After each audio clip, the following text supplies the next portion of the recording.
Chouchou, c'est la locomotive, tout le monde est à quai. Vous allez bien? Bon lundi à tout le monde, lundi 30. Demain, c'est le 31. Après, on va rentrer dans le mois d'avril. On a changé d'horaire, nous qui sommes ici en France, là. C'est l'heure d'été. C'est bien. N'oubliez pas de posséder vos mois. Oh. Quand on rentre dans le mois d'avril, n'oubliez pas de posséder vos mois. Ça marche. Oh. Ça marche. Bon, moi, j'avais déjà enregistré 2 vidéos qui allaient passer aujourd'hui et puis demain. Et puis, bon, ben, je reçois une panoplie de messages ce week-end-là. Vous m'avez envoyé 2 vidéos, 2 histoires, bon, un peu plus d'ailleurs. Je ferai une aujourd'hui et puis un demain. Tu as vu le titre? C'est le titre qui est là. Pour les t-shirts, la vidéo qui va passer... la vidéo qui va passer mercredi ou jeudi, où je dis que j'ai pas trouvé de représentante au Cameroun. En fait, j'ai trouvé une représentante au Cameroun. Donc, maman Georgette, il ne faut pas faire attention à ça. La vidéo a déjà été enregistrée. D'accord? La vidéo avait déjà été enregistrée avant que tu me contactes. Donc, j'ai retrouvé une représentante au Cameroun pour les t-shirts. On va en revenir, d'accord? Même pour l'heure, on va suivre ensemble ceci. C'est le cycle de l'horreur au Cameroun ces derniers temps. C'est comment est-ce qu'un monsieur peut VIOL un enfant en présence de son fils? Non, ça ne suffit pas. Comment un parent, un père peut VIOL un enfant pendant qu'il demande à son fils, à lui, camarade de la personne, de l'enfant en question, de faire le guet pendant qu'il est en train de faire son travail?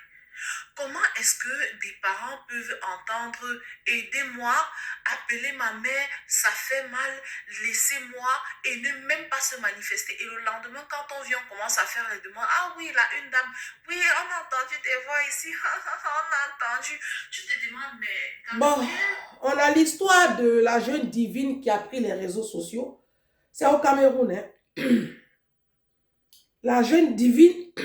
qui a été abusé sexuellement par un monsieur, hein, par un monsieur, et ce monsieur-là serait le père à elle divine, son petit copain, donc ils sont dans le même quartier. Hein.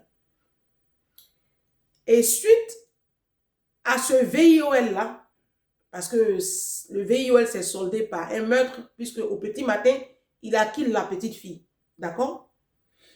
Suite à ce VIOL-là, dans les commentaires, il y a un monsieur qui a fait un commentaire. Aidez-moi. Bonjour de chez... Le monsieur a fait un commentaire. Dans le commentaire de ce monsieur, je pensais que ça vous intéresserait peut-être de savoir que notre ami, après avoir laissé son commentaire qui a choqué tout le monde, a été renvoyé de l'établissement dans lequel il travaillait. Voilà, pour ceux qui disent que non, c'est pas lui, il n'est pas vraiment instituteur, bien sûr qu'il est bel et bien instituteur. Et bien sûr que l'école a été brave. Bon, quand la vidéo a été faite, alors il y a un monsieur qui a fait ce commentaire. Il a écrit un commentaire comme ça. La famille, après l'assassinat de notre petite soeur de 11 ans, qui a été VO et assassinée, voici la réaction de Faustin Abega dans les commentaires. Il dit ceci, je cite, « Meuf, elle faisait d'abord quoi là-bas à l'immeuble? Point d'interrogation.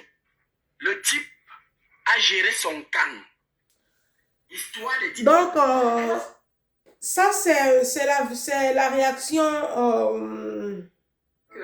Elle a suivi les cris de Jean 3 à 3 h du matin. Elle le dit avec une telle facilité jusqu'à rire, comme si c'était drôle. Que non, elle a l'habitude de suivre ce genre de bruit. Elle s'est dit que le monsieur est en train de corriger l'enfant. Et elle nous cite les cris de l'enfant. Aïe, aïe, tonton, ça fait mal, s'il te plaît, arrête. Appelez ma mère, ça fait mal. Où est ma mère? C'est comme ça qu'on corrige un enfant. Bon, là, ça, c'est une voisine qui est en train de... Bon, c'est un parent de la petite qui intervient parce que la petite, en fait, je vais vous expliquer un peu ce qui s'est passé. On va écouter la tante de la petite qui revient 4 jours après sur les faits. D'accord? Parce que moi, souvent, quand des choses comme ça se passent sur les réseaux, je ne réagis pas tout de suite, hein. Si vous m'avez remarqué, déjà, je ne suis pas sur les réseaux sociaux, hein. Je ne traîne pas sur TikTok. Donc, ce sont mes abonnés qui m'envoient les histoires. Et je laisse passer un laps de temps pour analyser la situation, d'accord? Avant de réagir. Et je sais que vous attendez ma réaction sur ce sujet. Et ma réaction, je vais vous la donner, ne vous inquiétez pas. On va écouter ensemble l'attente. L'attente de cette petite, et écoutez bien son récit.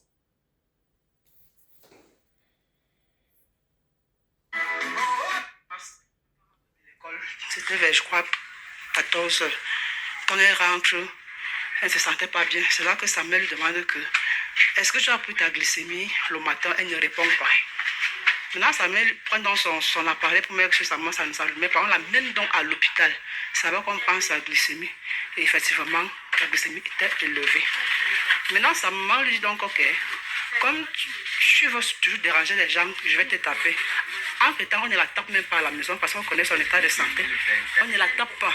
On ne l'a jamais tapée depuis qu'on a su qu'elle est comme ça. Et vous savez donc, ce remède là, ça se conserve au frais. Et le remède était au fruit, au congélateur. Sa mère entre donc pour prendre le remède pour poser, pour que ça se refroidisse. Elle a cru que sa mère partait par la chicotte pour la taper. C'est comme ça qu'elle prend fuite. Quand elle prend fuite comme ça, bon, on s'est dit que non, elle pouvait même se placer quelque part. C'est quand on voit dans 18 heures qu'on se met à sa recherche. On a commencé à chercher. On a cherché partout jusqu'à 1h du matin, on n'a pas vu. Le lendemain matin, jeudi matin même, nous sommes arrivés dans les zones. Parce qu'elle nous avait dit qu'elle a des camarades là où elle est morte, là, mais on ne connaissait pas la maison. On était même là à côté, mais on n'a jamais su que c'était la maison là. Si on aurait su que c'était cette maison, on a sauvé le matin parce qu'elle était encore vivante. Ah, les Africains. Aïe, aïe, aïe. Vous savez ce qui me plaît avec cette communauté? Vous êtes trop dans les émotions et puis vous êtes tous une bande d'hypocrites. On va aller pas à pas. Vous allez écouter la tante. La tante dit ceci. Que la petite, elle doit être diabétique parce que glycémie là c'est quoi? C'est pas diabète. Je sais pas. La tête chauffe en ce moment là donc. En fait, la petite a une pathologie, d'accord? Donc, elle suit un traitement. Et elle est allée à l'école. Elle n'a pas pris le traitement du matin. Je vous rappelle que la petite a 11 ans. Et à 11 ans, c'est pas à un enfant de 11 ans qui a un traitement aussi lourd, c'est pas à elle de s'auto-donner les médicaments. C'est un adulte qui encadre son programme médicamenteux là. C'est un adulte, et en l'occurrence la mère ou le père qui est là et qui s'assure que l'enfant a bien pris sa dose avant d'aller à l'école, ce qui n'a pas été fait. Erreur grossière. Donc la petite rentre de l'école à 16h30 et la petite a un malaise. Sa maman tout de suite se rend compte que la petite n'a pas pris sa dose. On l'envoie à l'hôpital, ils font les tracasseries, on la ramène. Quand elle ramène la petite de l'école, la maman étant dans une colère noire, elle dit, bon, comme tu veux nous emmerder, je vais te frapper. Quand elle a dit ça comme ça, elle partait chercher, d'après la tante, qui est une menteuse, ça se voit qu'elle ment. La maman partait chercher les médicaments. Et la petite a pensé que la maman partait chercher la chicotte. Quand vous voyez explication comme ça, ça tient la route. Certainement que la petite a l'habitude d'être frappée. Parce qu'un enfant qui a l'habitude d'être frappé, vous allez remarquer que l'enfant a toujours ce comportement d'autodéfense. Même quand sa maman fait un truc, elle fait comme ça, ou ne le peut pas. Parce que c'est là que tu vois qu'un enfant a l'habitude d'être battu. Et on sait qu'en Afrique, vous battez les enfants. Et j'en reviendrai. Je vais en revenir. Ça, c'est pas un scoop. En Afrique, battre les enfants comme de... C'est pas un scoop. D'autant plus que dans la même veine là, il y a un monsieur, je montrerai la vidéo, qui a pris son neveu, sa petite nièce de 11 mois, et qui l'a tapé, frappé et qui a cassé son cou. Dans le même Cameroun là, c'est un jour-ci là, le même week-end là. Et la petite qui devait fêter son anniversaire en avril là, c'est 1 an. La petite elle doit être enterrée là, ou du moins elle a été enterrée. D'accord? Là. Parce que la violence, c'est en nous. Donc la petite qui a eu peur de la chicotte. Parce qu'on sait comment nos mamans africaines frappent. Nos mamans africaines, on sait comment elles sont malades. C'est des malades. Elle a fui. Quand elle a fui, elle est partie dans une maison pour se cacher. Vous dites que vous avez cherché la petite depuis 16h30, 17h jusqu'à 18h, jusqu'à 1h du matin. Ils n'ont pas trouvé. Vous ne savez pas, vous ne connaissez pas les amis de votre fille. C'est elle qui a dit. Elle dit qu'on ne savait pas que c'est là elle jouait. Vous ne connaissez pas les amis de votre fille. La petite a 11 ans et vous ne savez pas dans quel cours elle joue. Donc, du coup, ce monsieur-là qui a abusé d'elle, il n'a pas abusé d'elle dans les champs. C'est en pleine agglomération. En Afrique, les maisons sont collées. Ce n'est pas des pavillons isolés. On n'est pas au ski. Donc, du coup, la petite a été abusée depuis 23 h, en tout cas tard la nuit, jusqu'au petit matin, jusqu'à 3 h du matin. Et au petit matin, il s'est rendu compte qu'elle était encore en vie. Il a continué encore et il a assassiné la petite. Mais les voisins ont entendu des cris. Personne n'a réagi. Personne n'a réagi. D'accord? Et ça se passe comme ça en Afrique. Personne ne réagit. OK? Et aujourd'hui, la petite est décédée. Et puis vous voyez sur la toile, tu vois, ça m'envoie les vidéos, Mais en fait, vous êtes des hypocrites en Afrique. Vous les Africains, que vous soyez à la diaspora ou en Afrique, vous, pas moi, hein, vous êtes une bande d'hypocrites. Parce que le VIOL dans la communauté africaine, mais en fait, c'est une tradition. Bah si. Je viens. On a cherché l'enfant jusqu'à 1h du matin.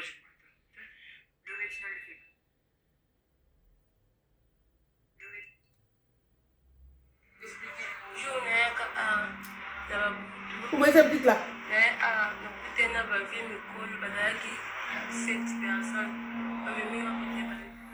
Alors, cette petite a été vue par 7 hommes. Et aujourd'hui, elle est enceinte. Et on ne sait pas lequel l'a enceintée. La petite que je vous ai montrée. D'accord? Là. C'est dernier temps. Non, restez là. Ne bougez pas. Je viens. En Côte d'Ivoire, à Daloa, en Côte d'Ivoire, à Daloa, l'histoire se passe il y a quelques jours là. Un père fait 2 enfants avec sa propre fille et 2 autres avec la sœur cadette de sa femme. Un papa à Daloa fait 2 enfants avec sa propre fille et il en fait également avec la sœur de sa femme. Le VIOL en Afrique, c'est culturel. C'est pas affaire des blancs, c'est culturel. C'est parce qu'aujourd'hui, on a TikTok que vous entendez le son. Et puis la petite là, c'est parce qu'il y a eu mort, il y a la mort, que ça vous êtes scandalisé. C'est parce qu'il y a la mort. Elle ne serait pas morte, l'effet n'aurait pas eu, on n'aurait pas eu le même effet. Parce que j'ai déjà fait tellement de vidéos sur les abus sexuels. La première fois que j'ai fait une vidéo sur abus sexuels, mais 3 hommes m'ont appelé. Parmi ces hommes, il y a un professeur. Je n'en dirai pas plus. J'ai déjà raconté son histoire. Il est professeur à l'université au Bénin. Il a été abusé par son propre père. Et sa maman le savait. Sa maman le savait. Aujourd'hui, il est tellement malade qu'il maltraite les femmes. Parce qu'à chaque fois que sa maman veut aller au village ou veut fuir un peu son foyer toxique parce qu'elle savait ce qui s'y passait, elle laissait le petit garçon. Donc, sous le prétexte qu'il est l'aîné, il est grand, elle ne le prend pas. Et à chaque fois, l'enfant pleurait, maman, je ne veux pas rester sur les papas, dans la langue béninoise. Elle ne veut pas. Elle le laisse, elle prend les 2 derniers et puis elle s'en va. Et puis quand elle part comme ça, là, elle peut partir une semaine. Et elle laisse l'enfant avec le père. Elle savait très bien. Le petit dit, ma mère savait que papa me touchait parce que je lui ai dit. Le jour que je lui ai dit ça, elle m'a frappé. Je vous ai raconté ici l'histoire d'une Mind People qui m'a appelé. Sa maman l'emmenait toutes les vacances. Alors, l'histoire se passe en Côte d'Ivoire. Sa maman, c'était une fille d'Ida, je pense. Sa maman l'a envoyé quand elle était nette, sa maman la dépose chez son père à lui, qui a épousé une nouvelle femme au village là-bas, elle est là, côté là-bas. Depuis, elle est très jeune. Et quand elle a commencé à grandir, elle a commencé à avoir 11 ans, 12 ans, elle ne voulait plus y aller. Et elle tenait tête à sa mère. Elle dit, je ne vais pas. Le jour, elle dit, sa maman dit, mais arrête. Elle dit à sa maman, quand tu m'envoies chez grand-papa là, quand tu m'envoies chez Pépé, Pépé, il me touche. Pépé, il me prend le kiki, il met dans la bouche. Vous savez ce que sa maman a fait? Ceux qui me suivent, vous connaissez la suite. Sa maman a battu sa fille jusqu'à sang. C'est quelques années plus tard que la tante, la petite soeur à sa maman, qui vient un jour, elle vient à la maison et elle dit, mais pourquoi même tu emmènes ta fille là-bas? Toi-même, papa t'a pas touché. Papa t'a pas touché. Tu sais très bien que papa t'a touché plusieurs fois. Et aujourd'hui, tu veux qu'il fasse encore à ton enfant. C'est pas fini. Asseyez-vous. En été 2021, j'étais à Abidjan. J'ai été bloqué par le Covid. Je m'apprêtais à revenir et j'ai été bloqué par le Covid avec Didou. Pendant la période où j'ai été bloqué pendant 10 jours, le temps que je refasse mon test et que je puisse reprendre l'avion pour revenir, il y a une histoire qui s'est passée similaire. L'histoire se passe à Cocody. Un père de famille abuse de ses 4 enfants. Vous m'avez entendu, c'est le son, vous n'avez pas aimé. Un couple ivoirien. Il abuse de ses 4 enfants. Parmi les 4 enfants, il y a un garçon et il y a 3 petites filles avec la complicité de son frère à lui, de son petit frère. Donc son petit frère qui habite là. Et le papa abuse de ses 4 enfants. C'est un couple ivoirien, c'est pas blanc. Hein. C'est ivoirien. Et l'histoire est sur Facebook. Moi, je me rappelle de cette histoire-là. J'ai même fait un commentaire. Et l'histoire a éclaté au grand jour. On arrête le monsieur, on arrête son frère, on interpelle la maman. La maman dit qu'elle n'était pas au courant. Moi, j'ai mis en bas, monsieur le procureur, la maman est au courant. Non, la maman est au courant. Elle a fermé les yeux là-dessus. Le VIOL est culturel en Afrique. D'accord? Je vous ai raconté l'histoire de la petite Sarah. La petite Sarah, là, on est en train de faire un truc là pour pouvoir la prendre en compte. Il y a 4 mamans qui se sont proposées pour payer sa scolarité jusqu'à ce qu'elle ait son bac. Donc, elle va reprendre. Bref, l'histoire de la petite Sarah. Je reviendrai là-dessus dans une vidéo. Le procureur, le pasteur qui l'a VIOL, là, le pasteur en prison. Mais tenez-vous tranquille. Son épouse a corrompu le procureur. Son épouse est en train de faire mains et pieds pour sortir son mari de prison. Ça veut dire que les faits ont été avérés parce qu'il y a eu d'autres témoins. La jeune fille avec qui elle était là-bas pour faire le bain de purification, là, on a retrouvé la jeune fille qui a attesté qu'elle aussi elle a été abusée par ce monsieur. Et d'autres filles se sont ralliées à la cause. C'est pourquoi il est encore à la maca. Mais malgré toutes ces preuves avérées, la femme, elle croit dur et fort que son mari est innocent. Elle est en train de payer. Elle cherche où elle va payer les gens pour protéger un abuseur. Je veux que vous compreniez. Parce que c'est une question de compréhension. D'accord? Toutes les mamans que vous voyez au Cameroun qui sont en train de gesticuler, tout là, leurs maris sont des pédos. Elles le savent. Elles protègent leur mari. Toi-même, ma soeur, tu m'écoutes. Tu as la diaspora ici. Ton mari va en vacances. Tu apprends que ton mari a eu des aventures. Il a une petite fille de 15 ans. Mais quand il revient, il a encore ton époux. En inbox, j'ai dit à une Mind People qui dit, ah Ange, mais tu ne parles pas des homosexuels. Il dit, mais vous-même, vos maris sont homosexuels. Parce que la plupart des hommes africains, c'est juste qu'ils n'assument pas leur homo. Comme le doula influenceur là, musulman là, qui n'assume pas son homosexualité. Sinon, l'homosexualité, ce n'est pas l'apanage des Blancs. Ah bah non, tiens. Non, non, non.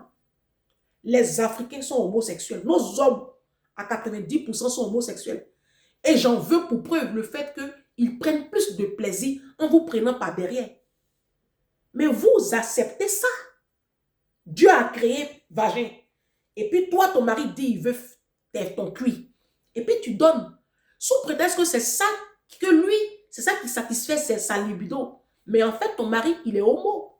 Sauf que comme dans la communauté africaine, c'est pas encore accepté, ben, il se cache derrière le mariage pour la pratiquer, mais sous une forme plus pernicieuse. C'est pour cela que je vous trouve tellement hypocrite devant le décès de cette petite puce. Je vous trouve trop hypocrite en fait. Parce que nous les Africains, nous savons tous que l'abus sexuel, c'est encadré. Le mariage des petites filles de 11 ans, de 12 ans, ça choque personne. C'est encadré au Sénégal, en Guinée, au Burkina Faso, au Mali, dans le nord de la Côte d'Ivoire. J'ai fait Korogo, j'ai fait Dassumbo. C'était le combat de ma mère. Les petites filles de 12 ans qu'on donne en mariage à des hommes de 40 ans. La seule différence, c'est juste que ça, c'est encadré. Le VIOL, c'est dans l'ADN des Africains. Parce que elle a 11 ans, ok. Il y a eu mort d'homme, ok. Mais vous-même, mes soeurs qui êtes mariées, d'après vous, dans vos mariages, vous êtes VIOL. Vos maris, vous VIOL pour avoir des rapports sexuels. Même quand tu viens d'accoucher, tu n'as même pas encore fait le retour de couche. Tu as encore cousu. Et puis il te brutalise. Et puis il abuse de toi. Et puis tu es encore marié. Et puis tu es là. On était tous enfants. On était tous... On est là quand tu es dans une maison comme ça. Et puis tu vas voir ton papa. Ah papa, le voisin m'a dragué. Hein? Le voisin dit qu'il va coucher. Il appuie un peu. Mais tu viens dire à ton tonton. Il dit rien. Il ne va pas voir le voisin. Il n'appelle pas la police. Rien. Bon, c'est quoi le problème? Parce que je veux comprendre. Aujourd'hui, parce qu'il y a les réseaux sociaux, vous jouez les timides là. Vous êtes trop timides. Ah, aujourd'hui, ça vous choque. Mais en fait, ce n'est pas une histoire d'aujourd'hui. Les VIOL ont toujours existé dans la communauté africaine. C'est le nom des Blancs qui est gâté. Parce que pour Blanc, ça passe sur BFM, donc on connaît. Mais chez nous, dans la culture africaine, quand il y a ce problème-là, on arrange ça. Le chef du village, on arrange. Celui qui a VIOL là, il envoie une bouteille de guine, un peu d'argent parce que la famille est tellement pauvre. Et puis on paye. Et puis tout est sous silence. C'est quoi le problème? Vous m'envoyez les vidéos, c'est pourquoi? J'ai dit ici que 90% des Africains ont été abusés sexuellement dans leur enfance. Les gens ont écrit en bas, Ange, d'où est-ce que tu sors tes sources? J'ai besoin de sortir mes sources quelque part.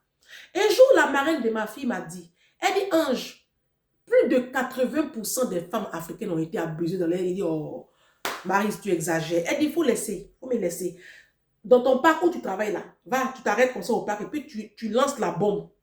J'ai fait l'expérience. J'ai lancé la bombe dans mon parc où je travaillais. Toutes les mamans là, elle dit, ma fille, moi-même, c'est mon papa. Il y a une qui dit là-bas, ma fille, moi, c'est mon grand frère. Il y a l'autre qui sort là-bas, ma fille, moi, c'est le frère de mon truc. Il y a une qui sort là, ma fille, moi, c'est mon grand-père. Elle toutes. Et sur une quinzaine de moments dans le parc, ou elle était peut-être 13 comme ça, moment, il y a une seule qui est restée là et qui n'a rien dit.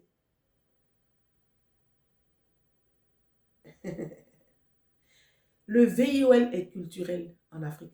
Même vous, mes soeurs qui m'écoutez, vos maris ont été abusés dans leur enfance. C'est parce que les hommes sont très... Ils veulent garder quelque chose de viril. Donc les hommes, ils ne le disent pas. Mais les hommes, vos maris là, vos maris sauvages là, vos maris dérangés là, ils ont été abusés. Il y a une marine pour laquelle j'ai dit, mets la pression à ton mari. Demande-lui. Parce qu'elle m'a expliqué un tas de choses que son mari faisait. J'ai dit, lui là, il a été abusé sexuellement. Comment il est dans la colère, il est colérique. Regardez nos moments, regardez, ma soeur, regarde toi-même. Quand tu rentres en colère, comment c'est les abus sexuels là. Vous refoulez ça. Il y a des mind people qui m'ont appelé ici et qui ont tellement refoulé parce qu'ils ont été abusés, qu'ils avaient 5 ans, 6 ans. Et c'est quand j'ai fait la vidéo que les souvenirs sont revenus. C'est culturel, le VIOL, dans notre société africaine. C'est le nom de blanc qui est gâté. Chez nous, c'est culturel. Mais ce qui est plus pernicieux, ce qui est plus dangereux chez nous, c'est que nos mamans, nos papas, il faut... C'est la loi du silence. C'est parce qu'aujourd'hui, il y a les réseaux sociaux. L'injustice, là, nous avons tous toléré l'injustice. Je vais vous faire écouter une vidéo. Parce que quand on tolère l'injustice, voici ce qui se passe. Je suis tombée sur cette... je vous ai parlé de la vidéo du monsieur... Bon, là, je ne l'ai pas montré. Le monsieur qui a fracassé le cou de sa petite nièce. C'est la violence. Je vais vous montrer une vidéo.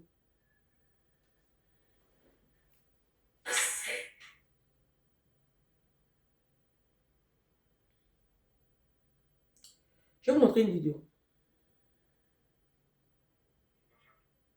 Vous là, au deuxième rang, avec la veste bleue, quel est votre nom? C'est Alexia. Très bien. Veuillez quitter ma salle de cours, immédiatement. Je ne veux plus jamais vous voir assister à l'un de mes cours. Plus jamais. J'ai rien fait. Je ne vais pas demander gentiment une deuxième fois. Merci. Regardez bien ce qui se passe. Pourquoi est-ce qu'il existe des lois? À quoi servent-elles? Quelqu'un? Pour l'ordre social. Pour protéger les droits individuels. La justice. Merci. Ai-je été injuste envers votre camarade de classe à l'instant? En effet, c'est bien le cas. Mais alors, pourquoi absolument aucun d'entre vous n'a-t-il protesté? Pourquoi aucun de vous n'a essayé de m'en empêcher? Pourquoi n'avez-vous pas voulu empêcher cette injustice? Vous voyez, ce que vous venez d'apprendre, vous ne l'auriez pas compris, même avec des milliers d'heures de cours, à moins de l'avoir vécu. Vous avez choisi de rien dire, uniquement parce que cela ne vous affectait pas. Et cette attitude parle contre vous, et contre la vie. Vous vous êtes dit que vous n'étiez pas concerné, et donc que ce n'étaient pas vos oignons. Eh bien, je vais vous dire, si vous décidez de ne pas aider à faire régner la justice, un jour vous aussi devrez faire face à l'injustice. Et il n'y aura absolument personne à vos côtés pour vous défendre. Abonne-toi. Vous là. Est-ce que vous avez compris pourquoi je vous ai fait passer cette capsule-là? Le monsieur, il dit à la femme, à la jeune fille étudiante, qui est en amphithéâtre avec ses petits camarades, dehors. Elle dit, mais je n'ai rien fait. Il dit, je dis dehors. Et ses autres camarades n'ont pas protesté. Pourtant, ils n'avaient rien fait. Et la leçon, c'est que oui, tu n'as rien fait. Parce que ça ne te touche pas directement. Mais c'est ce qu'on fait tous, en fait. Nous sommes dans un monde tellement injuste. Et pourtant, ça ne nous dérange pas. Tant que cette injustice-là, ça ne touche pas notre enfant. Ça ne nous dérange pas. Cette petite a été abusée toute une nuit. Les voisins ont entendu des cris qui ne sont pas des cris communs. Personne n'a daigné lever le petit pouce. Personne. Parce que ce n'est pas son enfant. Ici en France, quand un enfant disparaît, parce que c'est ce qui s'est passé au Cameroun avec la petite, ils l'ont cherché jusqu'à 1h du matin. Vous avez cherché la petite jusqu'à 1h du matin. Et vous allez vous coucher. Ici en Europe, quand je vous dis coucher des blancs, c'est debout des noirs. Quand un enfant est porté disparu, c'est toute la communauté qui s'élève. On va chercher l'enfant, les heures qui viennent là. Alerte enlèvement, ça passe sur BFM, ça passe sur toutes les chaînes. Et on commence à faire une battue de maison en maison, centimètre en centimètre. On va retrouver. C'est ce qui se passe en Europe. On ne laisse pas passer même une nuit. Les minutes qui suivent là.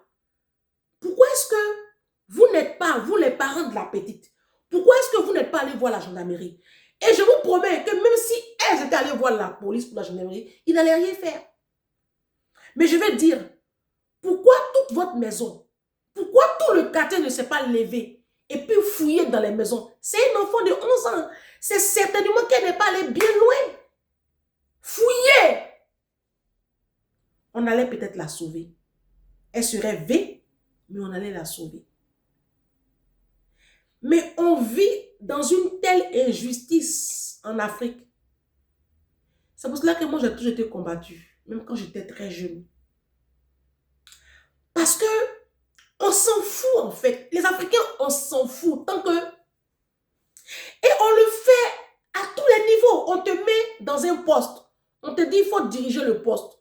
On te donne un budget. Tu prends le budget et puis toi seul, tu manges avec ta famille. Tu prends tes enfants, tu les emmènes dans les grandes écoles. Tu prends l'argent. L'argent, on a dit, il faut prendre, tu as construit école, tu as construit route là. Tu prends ça, ta femme vient faire shopping. Tu prends ça, tu fais. Et puis, la société vit dans la précarité. Alors qu'il y a une personne à qui on a remis les sous pour construire une école, pour construire un lycée, pour équiper les hôpitaux. La personne a bouffé ça. Et puis, il n'y a rien. C'est de l'injustice. Mais qui parle? Personne.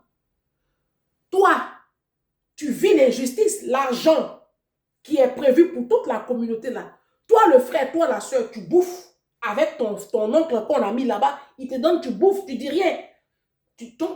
En fait, je ne sais pas, vous allez dire que je suis hors sujet. Ce n'est pas hors sujet. Hein.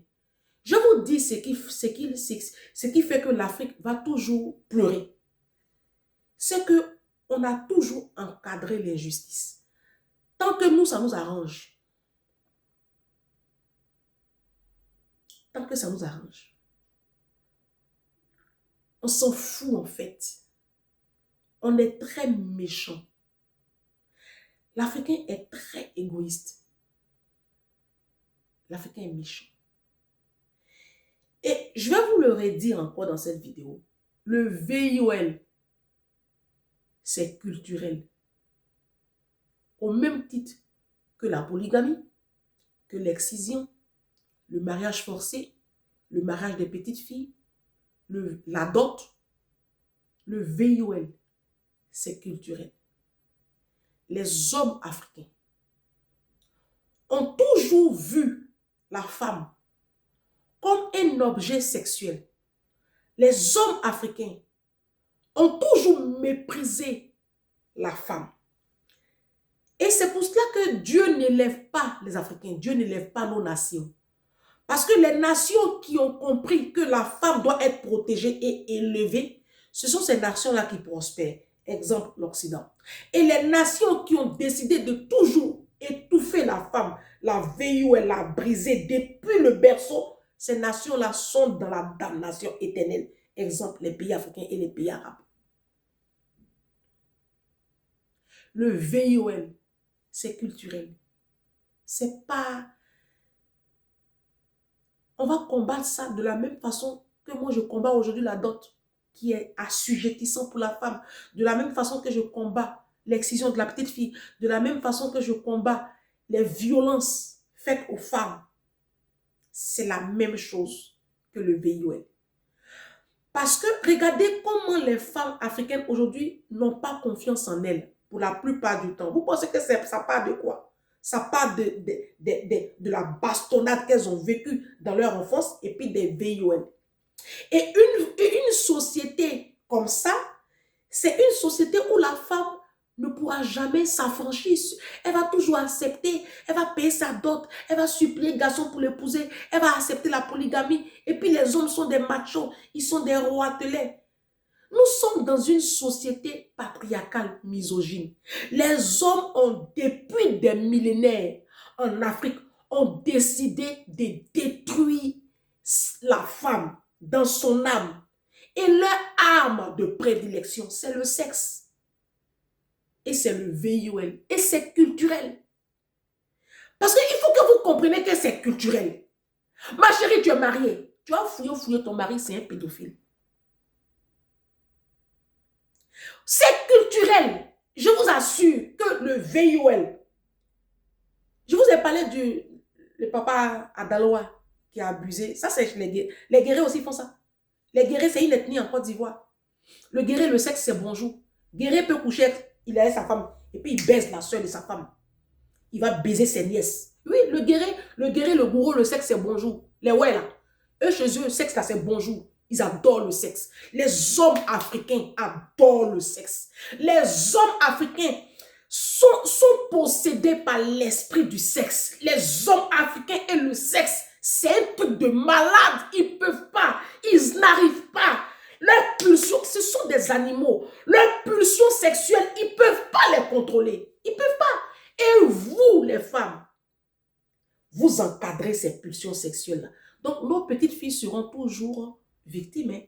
Ça, c'est le début du commencement. Ça, c'est rien. Oui, ça, c'est rien. Ça va aller de mal en pire. Écrivez la prophétie déposée. À demain.